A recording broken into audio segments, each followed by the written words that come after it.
Bismillah, Assalamualaikum warahmatullahi wabarakatuh. Baik, di sini saya akan sebelumnya perkenalkan nama saya Muhammad Fadil.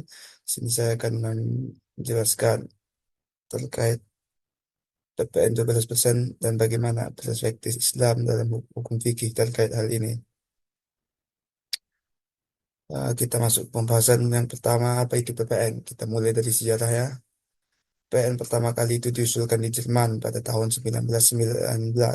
Namun, negara Perancis lah yang menjadi eh, Perancislah negara yang mengimplementasikan pada tahun 1994, disusul oleh negara Jerman pada tahun 1968. Kemudian untuk negara Asia itu pertama kali itu Vietnam pada tahun 1993, kemudian disusul Indonesia itu pada tahun 1985 yang menjadikan PPN untuk menggantikan pajak penjualan.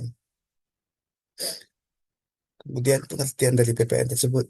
PPN merupakan pajak yang dikenakan atas setiap transaksi jual beli oleh individu, perusahaan maupun lembaga pemerintah.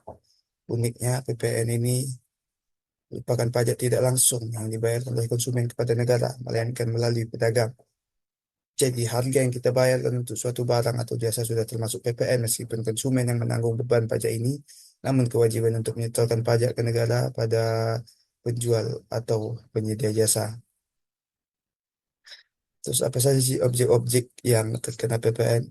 Merujuk pada pasal 4 ayat 1 Undang-Undang PPN. PPN dikenakan atas penyerahan BKP di dalam daerah pabean yang dilakukan oleh pengusaha, impor BKP, penyerahan JKP di daerah pabean yang dilakukan oleh pengusaha, pemanfaatan BKP tidak berwujud dari luar daerah pabean di dalam daerah pabean, pemanfaatan JKP dari luar daerah pabean di daerah pabean, ekspor BKP berwujud oleh pengusaha kena pajak, ekspor BKP tidak berwujud oleh PKP, ekspor JKP oleh PKP. Kemudian yang dipermasalahkan atau alasan kenapa PPN ini bisa naik dari 11% hingga 12%. Yang mana kalau kita lihat dari segi persentasi itu hanya naik 1%.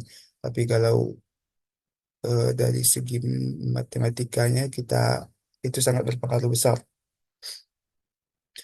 Alasan pertama kenapa PPN bisa naik yaitu realisasi pasal 7 ayat 1 Undang-Undang nomor 7 tahun 2021 yang mana ini disahkan pada masa kepemimpinan Jokowi tentang harmonisasi peraturan perpajakan. Salah satunya, poin penting dalam undang-undang tersebut adalah kenaikan tarif pajak. Pertambahan nilai kenaikan dilakukan secara bertahap, yakni menjadi 11% pada April 2022 dan mencapai 12% pada 1 Januari 2025. Kemudian alasan berikutnya itu peningkatan pendapatan negara, yang mana PPN menjadi tulang punggung dari negara, memiliki peran krusial dalam membiayai berbagai program. PPN menjadi salah satu upaya pemerintah untuk memperbaiki kondisi fiskal dan memastikan kesediaan dana untuk program-program prioritas. Yang berikutnya itu penyesuaian dengan standar internasional. Sri Ibu Menteri Keuangan kita berkata, Sri Mulyani, sebagai penyesuaian dengan standar internasional karena hampir seluruh negara itu PPN-nya 15% termasuk negara OECD atau negara-negara maju. Pemerintah menargetkan pendapatan negara akan tumbuh signifikan namun tetap menjaga keseimbangan antara pendapatan dan pengeluaran negara. Yang terakhir itu mengurangi ketergantungan pada utang luar negeri. Defisit anggaran yang terus membesar memaksa Indonesia untuk terus berutang untuk mengatasi masalah ini. Pemerintah berupaya meningkatkan pendapatan negara melalui pajak. Dengan begitu, kebutuhan dana minjam uang dapat dikurangi sehingga beban untuk negara menjadi lebih ringan dan stabilitas ekonomi jangka panjang dapat terjaga. Tapi dengan alasan baik pemerintah ini menaikkan PPN, ternyata banyak dampak buruk yang ditimbulkan, terutama untuk masyarakat menengah ke bawah. Nah, di sini ada beberapa dampak yang ditimbulkan oleh kenaikan PPN tersebut. Pertama, tekanan pada konsumsi rumah tangga. Ketika PPN naik dari 11 hingga 12%, itu dapat mempengaruhi konsumsi rumah tangga, yang mana kita tahu konsumsi rumah tangga itu merupakan sektor 55% dan 60% terhadap PDB kita. Kenaikan harga dapat menurunkan daya beli masyarakat, terutama dari kelas menengah ke bawah. Kemudian inflasi yang lebih tinggi. Peningkatan harga yang diakibatkan PPN dapat memicu kenaikan inflasi. Dampaknya biaya hidup masyarakat akan meningkatkan, terutama bagi kelompok menghasilkan rendah yang lebih rentan terhadap kenaikan harga barang. Kemudian pengurangan margin dan keuntungan kenaikan harga. Ketika PP, ketika PPN naik, bisnis kecil atau menengah yang tidak ingin kehilangan pelanggan mungkin lebih memilih untuk tidak menaikkan harga jual, tetapi menanggung beban kenaikan PPN. Hal ini dapat mengurangi margin keuntungan dan memengaruhi keberlangsungan usaha. Selain itu, kenaikan PPN diperkirakan akan meningkatkan biaya operasional dan produksi yang pada akhirnya akan dibebankan kepada konsumen dalam bentuk harga yang lebih tinggi. Yang terakhir, yang keempat itu adalah perubahan strategi investasi dan keuangan. Dengan meningkatnya biaya hidup, masyarakat cenderung mengurangi alokasi untuk investasi atau tabungan demi menutupi kebutuhan konsumsi. Mereka mungkin perlu menggunakan sebagian dari tabungan mereka untuk menutupi peningkatan biaya yang dapat mengurangi jumlah uang yang tersedia untuk investasi jangka panjang. Hal ini dapat memperlambat pertumbuhan literasi dan inklusi keuangan di Indonesia. Terus bagaimana sih perspektif Islam dalam hukum fikih memandang kenaikan PPN ini? Kita saya mengambil sumber di sini dari eh, Jakarta NU, jelaskan bahwa kalau kita berbicara hukum fikih tentang pajak, itu adalah haram dikarenakan pengambilan harta secara paksa.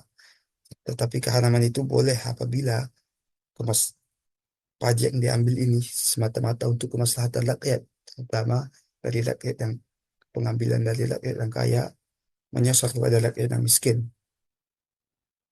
Dijelaskan dalam dijelaskan di sini oleh Imam Al-Ghazali dalam Al-Mustadrak jilid 1 ayat 303 sampai 304.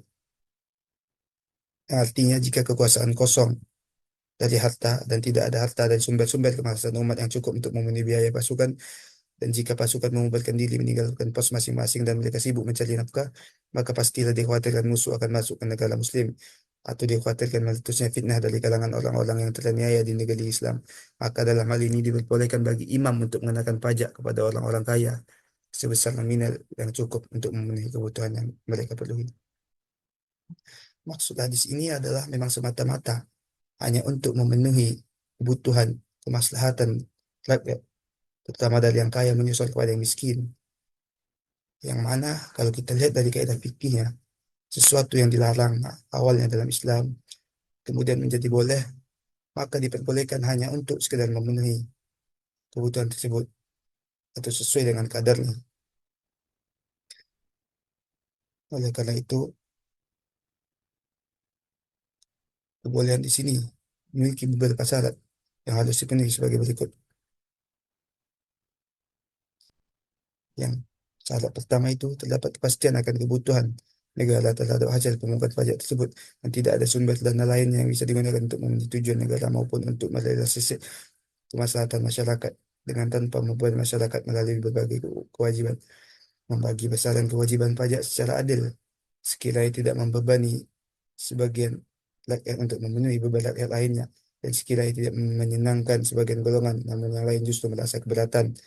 Hasil dana pajak dialokasikan untuk kemaslahatan umum bagi masyarakat, disetujui oleh para dewan perwakilan dan berdasarkan pendapat dari para rakyat. Hal ini berdasarkan kaidah yang menyatakan bahwa hukum asal dari mengambil harta seseorang adalah haram, serta kaidah yang menyatakan jika hukum asal dari sesuatu ialah bebas dari tanggungan, baik berupa beban maupun kewajiban. Mungkin kesimpulan yang dapat kita ambil dari situ ialah mungkin kenaikan pajak 12% ini merupakan salah satu kebijakan pemerintah dengan niat untuk memperbaiki perekonomian negara. Tapi justru kalau kita lihat sebaliknya, dampak negatif banyak timbul, terutama dari kalangan menengah ke bawah.